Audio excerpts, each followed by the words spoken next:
تیره شپه د پکتیا ولایت څمکنیو ولسوالۍ په مندخیلو سیمه کې د پاکستان پوځي رژیم هوایي برید وکړ چې د دغه برید د قربانیانو سره د مرستې لپاره د سیمې خلکو ور ودانګل چې دوهم برید رامنځته کیږي.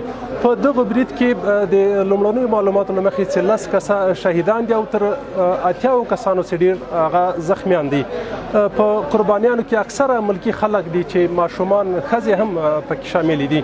دا مهال زه د پکتیا حوزوي روغتون کې یم چې ګڼ خلک د زخمیانو سره د وینې ورکولو همکاري او د دې ترڅنګ د حوزوي روغتون عماله چې ده هغه د زخمیانو په درملنه بوخته ده او لا هم زخمیان دغه روغتون ته د څمکنیو روغتون ته په سیمه کې شخصي او دولتي روغتونونو ته زخمیان په لاره دي.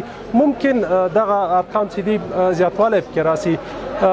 د اسلامي امارت مرکزي حکومت هم د هوایي ځواک تابعه نیولې ده چې د دغه برید قربانیان زخمیان په وخت باندې مرکز کابل او نورو روغتونونو ته په وخت باندې انتقال کړي.